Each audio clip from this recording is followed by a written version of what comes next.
Toronto Maple Leafs are on a 14-game point streak. Mitch Marner is getting all the headlines right now, but team defense seems to be one reason, or one big reason, for the Maple Leafs' success.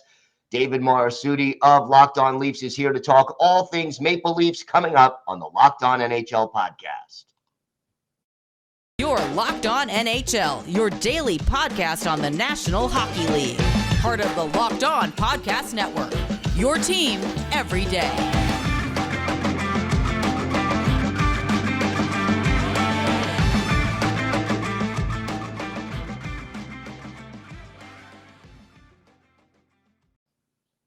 And welcome, everybody, to the Monday edition of the Locked On NHL podcast. Gil Martin, so glad you could join us today.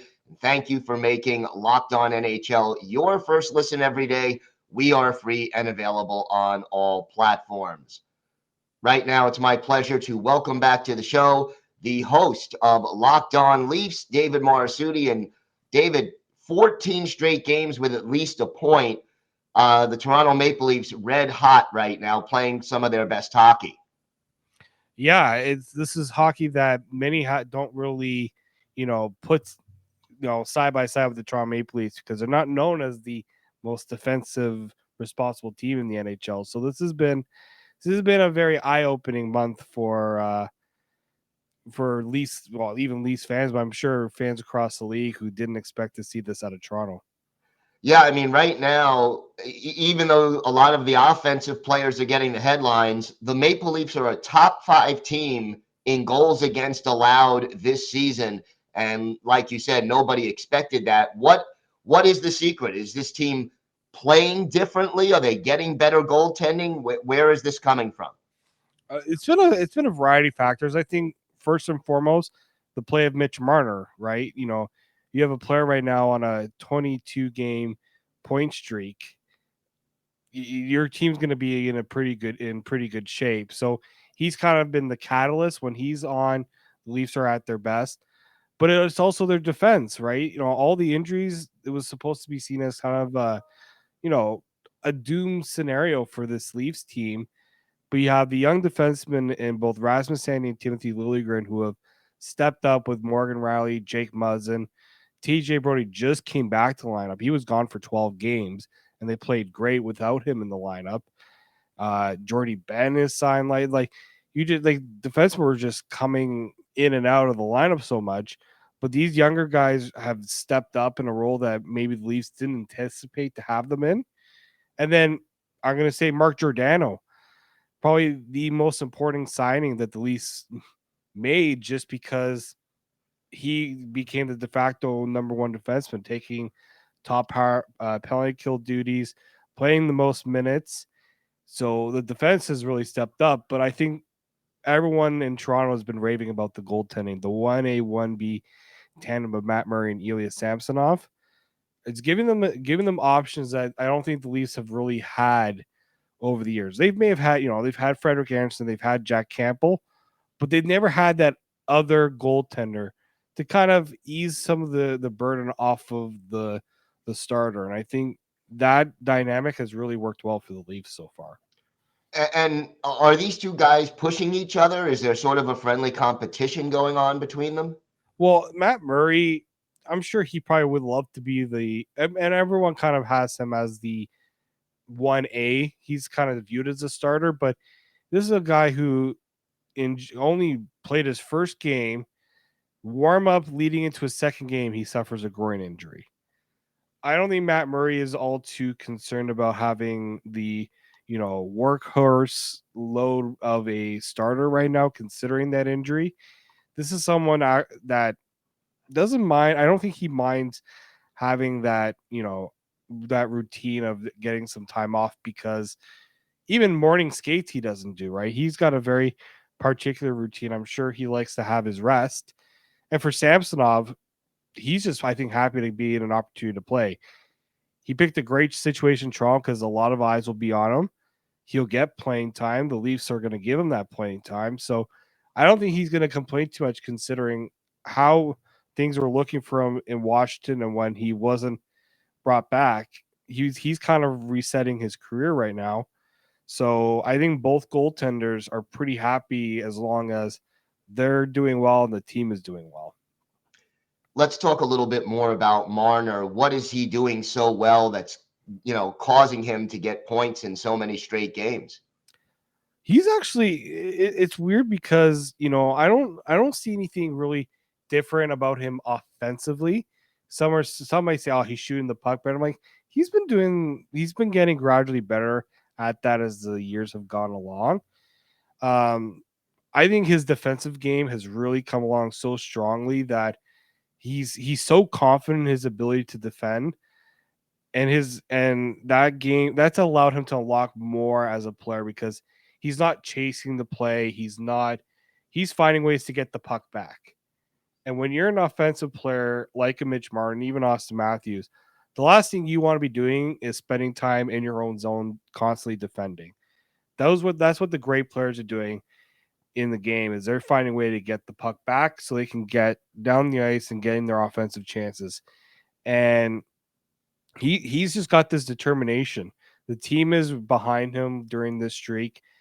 The change from him from playing with Auston Matthews to John Tavares has also been a big one too. They've kind of rekindled some of that magic when Tavares first came to Toronto, and that I think has really provided the Leafs a great two-line dynamic that they've had in the past, but the Leafs have wanted more out of the John Tavares second line. I don't even really call it a second line. They don't call them second lines or first lines in Toronto, but having the two strong top six lines has really opened things up. And you can go out and try to stop Mitch Marner, but then you're going to leave Auston Matthews and William Nylander, with your your second best defensive pairings. That's the decisions teams are having to make every night. Yeah, and good luck with that, right? I mean, that's certainly not an easy task. You mentioned William Nylander, 5 points last night. Big game for him. How is his game clicking so well in recent weeks? I thought that game. So his game against Calgary, I thought he was going to get a hat trick. His wrist shot, his shot, I call it a seeing eye shot, just because it's always got the corner picked. He's always got it labeled for the net.